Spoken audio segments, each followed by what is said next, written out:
Pemirsa, pemerintah Indonesia semakin fokus untuk mengembangkan industri semikonduktor di tanah air. Bahkan Presiden Prabowo Subianto sudah memberikan instruksi untuk membentuk BUMN khusus di bidang semikonduktor. Mengawali tahun 2026, Presiden Prabowo Subianto telah memberikan instruksi kepada jajaran di bawahnya untuk mendorong pengembangan kembali industri semikonduktor di tanah air. Langkah ini semakin mempertegas komitmen kuat pemerintah untuk mendukung pertumbuhan industri manufaktur nasional, sekaligus mengurangi ketergantungan pasokan semikonduktor dari luar negeri. Kementerian Koordinator Bidang Perekonomian menyatakan pemerintah juga akan membentuk BUMN khusus di bidang semikonduktor.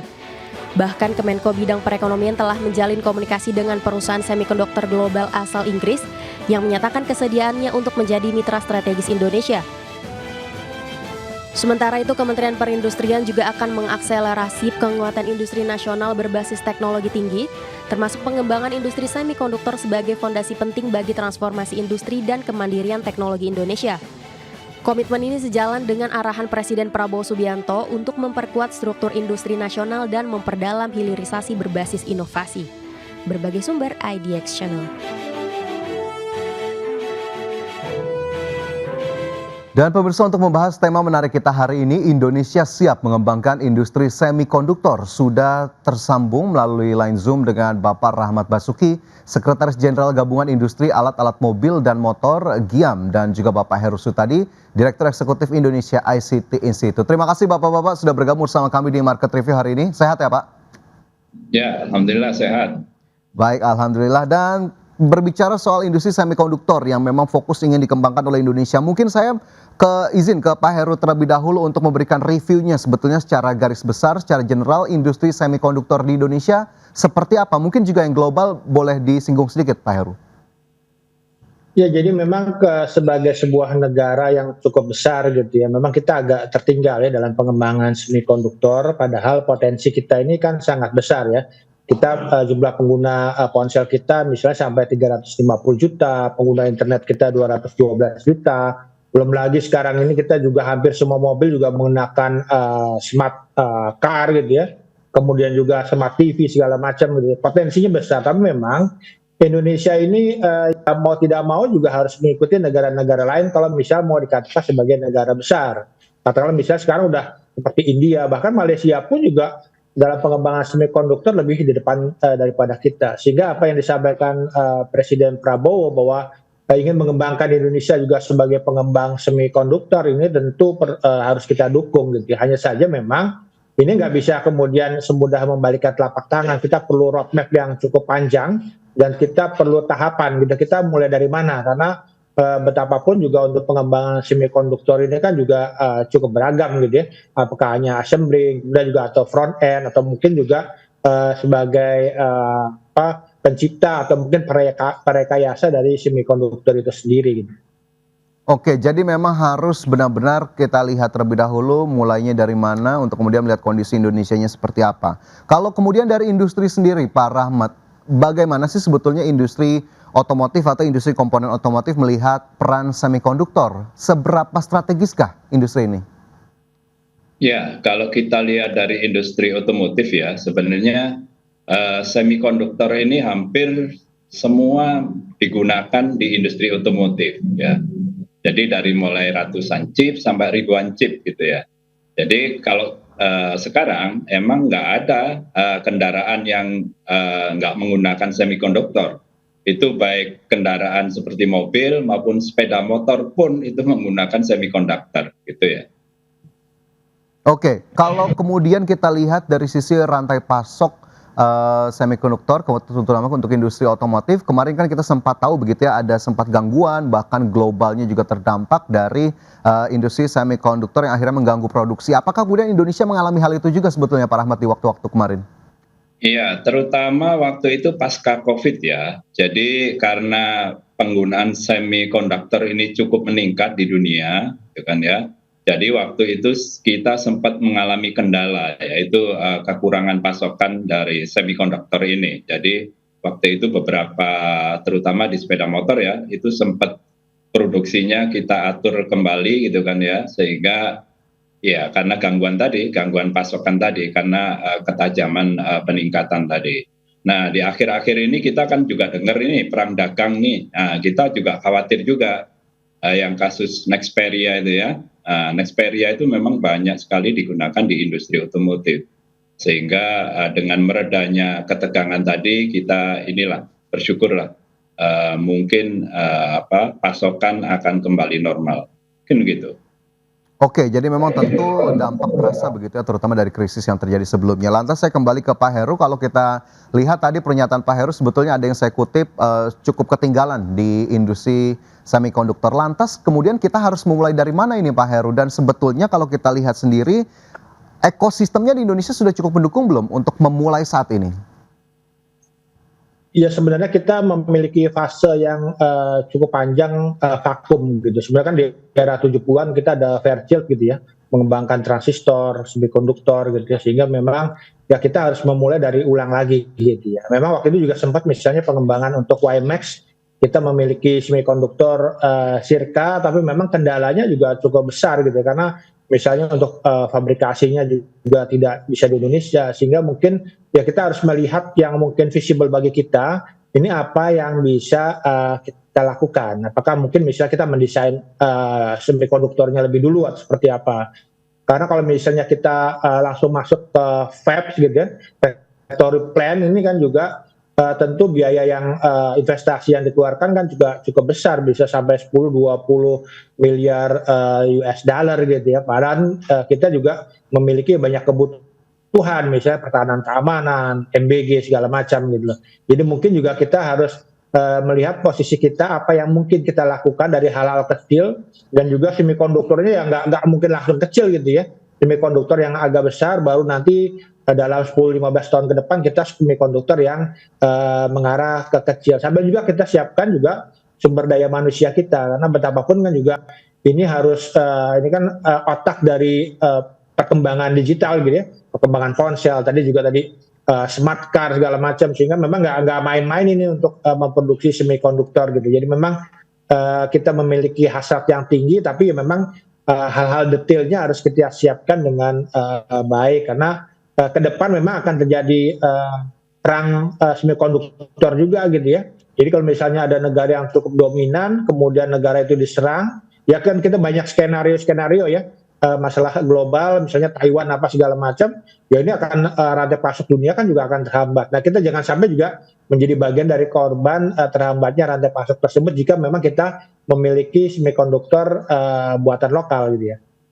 Oke, jadi memang tentu masih bisa ataupun masih ada ruang pengembangan, bahkan bisa menjadi peluang, tapi peluang apa atau bagaimana kemudian spesifiknya begitu ya industri semikonduktor yang harus dikembangkan di Indonesia, begitu pula dari industri otomotif, begitu apa sebetulnya yang diharapkan yang memang cukup mendesak dari pengembangan industri semikonduktor ini. Tapi nanti kita gali lebih lanjut, Bapak-bapak dan juga pemirsa tetaplah bersama kami, Market Review akan segera kembali usai jeda. Ya, kembali bersama kami dalam Market Review pemirsa, dan sebelum kita lanjutkan diskusi kita di hari ini, saya akan ajak Anda untuk melihat sejumlah infografis yang sudah disiapkan oleh tim redaksi kami. Yang pertama, yakni terkait strategi pengembangan industri semikonduktor Indonesia. Jika kita lihat pemirsa, dari riset dan inovasi ini terlihat pengembangan teknologi dan desain chip, kemudian dari poin kedua, SDM unggul, membutuhkan pelatihan dan juga pendidikan tenaga ahli. Sementara dari sisi industri manufaktur, produksi dan perakitan chip, kemudian investasi dan kolaborasi, yakni dengan kerjasama dengan perusahaan global yang kita tahu sudah memang cukup mumpuni atau menjadi pemain lama dari industri semikonduktor. Ya, kemudian kita lihat kembali infografis yang berikutnya, industri pengguna semikonduktor Indonesia. Pemirsa, yang pertama elektronika, tentu tak bisa kita lepaskan begitu ya, industri elektronika untuk penggunaan semikonduktor. Kemudian otomotif tadi yang juga sudah kita bahas di segmen pertama, ini menjadi industri yang memang menggunakan ataupun menggunakan chip atau produksi dari industri semikonduktor. Energi terbarukan juga masuk di sana, IoT dan perangkat cerdas, pusat data dan komputasi, dan juga industri telekomunikasi. Dan kembali kita lanjutkan diskusi kita pemirsa bersama dengan Rahmat Basuki, Sekretaris Jenderal Gabungan Industri Alat-alat Mobil dan Motor, Giami, dan juga Heru Sutadi, Direktur Eksekutif Indonesia ICT Institute. Baik, Pak Rahmat, kalau kita lihat begitu ya, industri semikonduktor kan cakupannya cukup luas tadi, bahkan industrinya cukup banyak, otomotif masuk di sana. Tapi apa yang kemudian paling mendesak atau paling dibutuhkan oleh industri otomotif yang perlu dikembangkan oleh industri semikonduktor Indonesia nantinya? Ya, kalau kita lihat nature-nya industri otomotif ya, sebenarnya kita itu banyak kita gunakan itu legacy chip gitu ya, atau legacy semiconductor yang mungkin apa ya, besaran nanonya itu antara 28 nanomikron ya ke atas itu. Itu yang banyak sekali digunakan. Meskipun sekarang ini juga berkembang ke yang lebih canggih seperti smart car tadi itu kan ya. Tapi sampai sekarang itu yang masih banyak digunakan. Jadi kalau kita berharap ya segmen itu bisa dikembangkan di Indonesia. Tentunya kita juga nggak menafikan untuk segmen-segmen yang lain ya, karena memang penggunaan industri semiconductor ini sangat luas sekali gitu kan ya, seperti yang sudah dijelaskan dalam presentasi tadi. Oke, baik. Jadi memang tadi cukup detail, cukup spesifik begitu ya apa yang kemudian dibutuhkan oleh industri komponen ataupun industri otomotif secara keseluruhan. Lantas saya kembali ke Pak Heru. Sebetulnya kalau kita melihat tadi, Pak Heru sudah menjelaskan harus hal-hal utama yang harus dilakukan, begitu bagaimana kemudian menilai Indonesia sendiri. Lantas metode pengembangannya seperti apa nih yang harus dilakukan atau diimplementasikan oleh Indonesia, dan sebetulnya peluang dan manfaat industri semikonduktor Indonesia melihat peta saat ini seperti apa? Ya kalau kita lihat peluangnya, sekali lagi memang peluangnya sangat besar ya. Kita tadi punya industri telekomunikasi yang juga cukup besar, di mana semua kan masih dari luar gitu. Jadi kalau kita bisa memasok industri elektronik untuk telekomunikasi, kemudian juga dikembangkan untuk Internet of Things gitu ya. Tambah lagi juga banyak hal lah. Sekarang kan memang semua serba digital dan itu juga membutuhkan chip gitu. Jadi pasarnya sebenarnya Indonesia nggak kekurangan pasar kalau pasarnya dalam negeri. Tapi kan chip itu kan juga bisa dikembangkan untuk internasional gitu ya. Kita bisa sebagai penyedia menjadi bagian dari rantai pasok global gitu ya. Tapi memang juga kita harus juga memiliki satu strategi, kita akan memulai dari mana. Tadi kalau misal yang paling murah itu kan mungkin assembling, testing, packaging segala macam gitu ya. Ini akan melibatkan juga banyak sumber daya manusia walaupun nggak unggul gitu ya.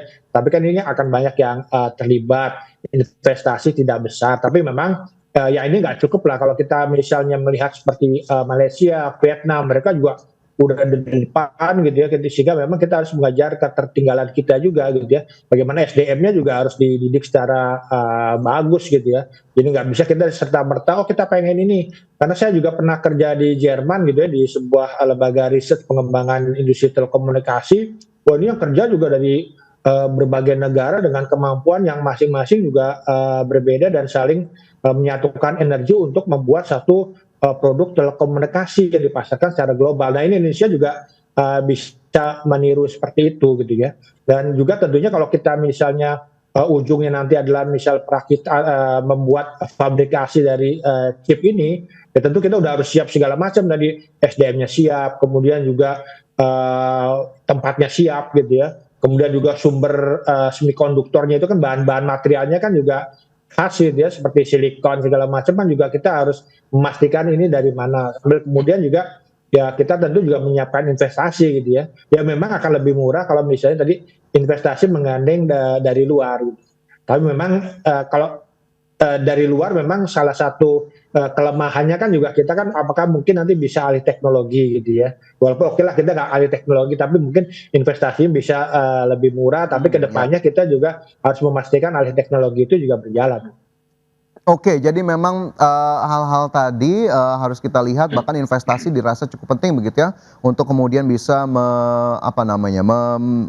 membuat nyata begitu ya, apa yang kemudian diinstruksikan oleh Presiden Prabowo Subianto. Kalau Pak Rahmat sendiri, saya kembali dari sisi industri, kita tahu penggunaan chip begitu ya, ini masih terus digunakan begitu ya, bahkan ini sudah menjadi hal yang biasa. Tapi untuk beradaptasi dengan teknologi chip yang lebih cerdas atau lebih canggih, industri komponen atau industri otomotifnya memang sudah ready kah atau memang sudah berjalankah sejauh ini, Pak? Ya, so far kita masih impor ya. Jadi memang kita sebenarnya di Indonesia itu ada industri semikonduktor itu yang ada di Batam. Cuman mungkin karena ekosistemnya kurang mendukung gitu ya. Sehingga kita harus ekspor dulu, baru masuk lagi sebagai udah rangkaian gitu kan ya, rangkaian dan digunakan di industri otomotif. Jadi mungkin hal itu yang mungkin yang perlu kita sikapi bersama. Jadi gimana kita menciptakan ekosistem industri semikonduktor ini dengan baik, itu yang perlu kita sikapi bersama ya. tadi Pak Heru sudah menyinggung, jadi industri semiconductor ini ekosistemnya kan sangat panjang gitu ya. Jadi mulai fabless itu desain lah ya gitu. Terus ada manufacturingnya atau foundry-nya gitu, sampai pengetesannya, packaging-nya, dan everything gitu kan ya. Yang itu yang memang harus kita siapin sama-sama, sehingga kita nggak seperti yang sekarang ini. Sekarang ini kita punya salah satu industri semikonduktor, tapi nggak bisa langsung kita pakai di dalam negeri, karena mereka kekurangan ekosistem, sehingga harus diekspor dulu keluar, baru bisa masuk ke Indonesia gitu. Oke, itu Ini ya itu menjadi catatan begitu ya, bagaimana kemudian industrinya sudah ada tapi ternyata ekspor perlu dilakukan, akhirnya impor lagi, industri akhirnya harus menunggu sampai akhir. Nah, ini kemudian peran asosiasi sendiri untuk menjembatani hal ini seperti apa, pengembangan industri semikonduktor ke depan, kemudian berkomunikasi dengan pemerintah seperti apa, dan soal SDM juga nanti saya ingin tanyakan juga ke Pak Heru, bagaimana kemudian kondisi SDM terkini, apakah memang masih harus dipush lagi, dikebut lagi untuk kemudian bisa mengembangkan industri semikonduktor ke depannya. Tapi nanti usai jeda, pemirsa tetaplah bersama kami, Market Review segala kembali. Ya, kembali bersama kami dalam Market Review, pemirsa, kembali kita lanjutkan diskusi kita di hari ini masih seputar pengembangan industri semikonduktor Indonesia. Mungkin saya kembali ke Pak Rahmat terlebih dahulu, begitu ya, tadi sudah kita ulas bagaimana kemudian industri saat ini penggunaan semikonduktor, bahkan tadi ada yang di-highlight adalah industrinya harus ekspor dulu baru kemudian diimpor. Lantas kalau kita lihat sejauh ini peran asosiasi seperti apa untuk menjembatani cita-cita besar Indonesia di industri semikonduktor, Pak Rahmat? Ya, jadi sebenarnya kita udah ada semacam ini lah ya, meeting-meeting itu sejak 2 tahun yang lalu sebenarnya. Jadi pasca kita kekurangan semikonduktor di sepeda motor waktu itu. Jadi kita dengan beberapa asosiasi dan lembaga pendidikan, terus juga dengan pemerintah, itu memang ada keinginan untuk kita bangun ekosistem industri semikonduktor ini. Dan mungkin lebih realnya itu baru kemarin waktu Pak Erlangga menghadap Pak Prabowo ya. Jadi kita dikasih dana gitu ya. Jadi sebenarnya kita meeting-meeting ini sudah hampir 2 tahun gitu kan ya.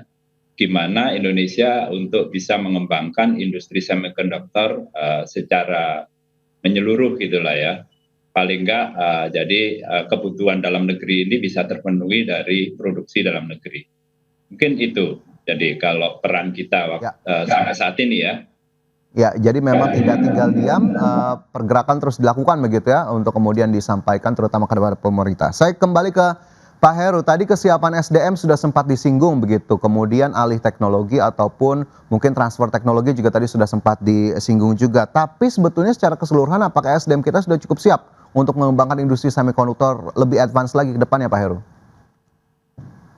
Nah, kalau kita lihat dengan perkembangan, jadi semikonduktor pun berkembang gitu ya, chip itu berkembang. Jadi kalau mungkin yang 2 tahun lalu ya sekarang udah obsolete gitu, karena memang perkembangannya 2 tahun itu harus membuat satu chip yang baru gitu ya. Memang kalau ahli-ahli yang dulu kita cukup banyak, tapi kan memang ilmunya harus di-upgrade kembali gitu dengan perkembangan chip yang terkini, yang lebih ringkas, lebih powerful gitu ya, lebih banyak menyimpan memori segala macam kan gitu ya, sehingga memang mau tidak mau ya kita juga harus menyiapkan SDM kita, mengirim SDM kita ya ke pusat-pusat mungkin yang sudah lebih advance di bidang chip, ke Korea, ke Taiwan, ke Jepang gitu ya, untuk kemudian mereka belajar dan membawa ilmu ke Indonesia gitu. Itu yang ya tentunya juga memang dalam chip itu kan merupakan salah satu bidang yang memang padat paten gitu. Jadi memang ya paten ini juga harus menjadi perhatian kita. Jadi memang budaya untuk research gitu ya, budaya untuk inovasi gitu ya, memang harus kita kembangkan juga di SDM kita gitu ya. Jadi mau tidak mau ya SDM kita harus dididik kembali, di reskilling, di upskilling terutama untuk bisa menyerap ilmu-ilmu pengembangan semikonduktor, chip-chip yang model baru gitu ya, termasuk juga mungkin bagaimana memproses mikroprosesornya, kemudian juga memproduksi semikonduktor itu sendiri gitu ya. Oke, jadi memang masih perlu ditingkatkan kembali karena memang 1 tahun lewat saja ini sudah berbeda case begitu ya, atau berbeda skenario untuk pengembangan industri semikonduktor. Lantas kalau kita berbicara kolaborasi dan juga investasi, saya kembali ke Pak Heru, tadi kan juga sempat disinggung, kalau memang investasi tidak bisa kita lepaskan untuk pengembangan industri ini, apakah memang secara regulasi atau ekosistemnya sudah cukup sudah cukup mumpuni, sudah cukup mendukung, cukup ramahkah untuk mengundang investor di industri ini?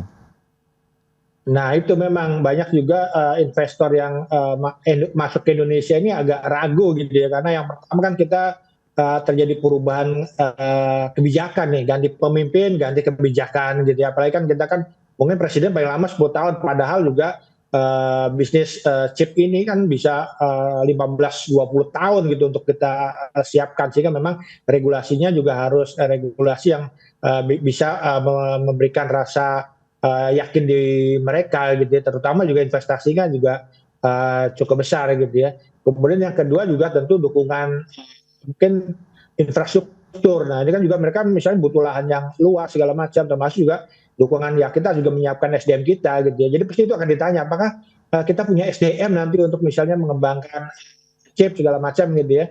Karena kalau kita nggak punya dan tidak bisa menyediakan, tentu juga mereka angkat tangan mencari negara-negara lain yang mungkin SDM-nya siap, kemudian juga misalnya tidak dikenakan pajak yang tinggi segala macam gitu loh. Sehingga ya kemarin misal dalam kasus iPhone kan lebih dipilih misalnya Vietnam salah satunya gitu ya. Oke, jadi memang daya tawarnya seperti apa agar kemudian tadi investor global ingin masuk ke Indonesia. Kalau dari Pak Rahmat sendiri, dari kacamata GIAM atau kacamata industri, apakah memang belum cukup ramah, infrastrukturnya belum memadaikah untuk kemudian mendukung industri semikonduktor ke depan, Pak Rahmat? Ya, sejauh ini yang kita lakukan pembicaraan dengan teman-teman ya, yang udah berinvestasi di semikonduktor ya, terutama dari ya tadi, dari sisi infrastruktur memang kita kurang ya dibandingin dengan negara tetangga kita lah, Malaysia, Singapura gitu kan ya. Terus ya tadi dari sisi ekosistemnya juga kita kurang mendukung. Terus juga mungkin yang paling krusial dari sini bisa kita bilang adalah selain ini ya arah yang jelas untuk pengembangan industri semikonduktor ini ya. Itu mungkin juga seperti yang dikatakan Pak Heru, SDM kita ini mesti juga disiapkan dengan baik gitu ya. Jadi memang investor itu nggak hanya ngelihat dari sisi benefit dari investasi aja, tapi banyak sisi yang akan dilihat dari mulai infrastruktur, terus juga SDM kita, hal-hal yang gitu juga mesti kita perhatikan gitu kan ya. Kalau memang kita ingin menarik investasi industri semikonduktor ini. Oke, masih cukup banyak yang perlu dilihat, masih cukup banyak yang perlu dinilai untuk kemudian bisa mendorong pengembangan industri semikonduktor. Tapi mungkin karena keterbatasan durasi ini menjadi pertanyaan terakhir saya, mungkin juga bisa menjadi closing statement dari Pak Rahmat dan juga Pak Heru. Lantas bagaimana ataupun saran apa atau apa yang harus dilakukan pemerintah saat ini juga untuk kemudian bisa membuat cita-cita yang besar itu menjadi nyata dan Indonesia bisa ikut andil menjadi pemain industri semikonduktor global nantinya. Mungkin dari Pak Rahmat terlebih dahulu. Iya, saya kira ini satu langkah yang udah lebih real ya. Jadi Pak Prabowo udah ngasih dana, juga mungkin udah merintahin Menko Ekonomi untuk fokus mengembangkan industri semikonduktor ini. Kalau dari pemikiran saya, ini dibentuklah semacam fokus gitu ya, fokus grup gitu ya, yang memang benar-benar kita gimana caranya agar industri ini berhasil gitu ya. Jadi itu yang mungkin yang perlu kita giatkan bersama. Jadi dari kelemahan kita itu apa, itu yang mesti kita improve. Mungkin itu kalau dari saya. Baik, Pak Rahmat, itu menjadi catatan begitu ya. Pak Heru silakan, terakhir Pak. Ya, setuju dengan Pak Rahmat ya. Memang kita harus membentuk task force gitu ya, untuk membuat bagaimana strategi untuk bisa mewujudkan apa yang disampaikan Presiden Prabowo tersebut gitu ya, dengan segala macam potensi dan juga tantangannya apa yang juga harus kita jawab tadi ya, masalah infrastruktur, bagaimana dengan regulasi, masalah SDM segala macam gitu ya. Karena Indonesia potensinya besar, tapi kalau misalnya kita tidak bisa juga melihat tantangan yang ada di kita, kebutuhannya seperti apa, jadi kita takut hanya keinginan gitu loh. Karena kita inginnya memang industri ini berkembang, bisa menyerap tenaga kerja, membuat Indonesia menjadi salah satu negara yang maju juga di bidang pengembangan semikonduktor dunia gitu. Baik, tentu berbagai upaya harus kita dukung, harus kita dorong begitu ya untuk kemudian mengembangkan industri semikonduktor Indonesia yang secara agregat juga kita harapkan bisa berdampak nyata terhadap pertumbuhan ekonomi nasional. Pak Heru, Pak Rahmat, terima kasih banyak sudah bergabung bersama kami di Terima Market kasih. Review hari ini. Saya yakin Ya, sekali terima ini kasih. menjadi catatan dan kita harapkan juga pemerintah atau stakeholder terkait bisa melihat apa yang perlu dibenahi dari saat ini. Terima kasih banyak Pak Rahmat, Pak Heru. Sukses selalu dan sehat selalu untuk Anda.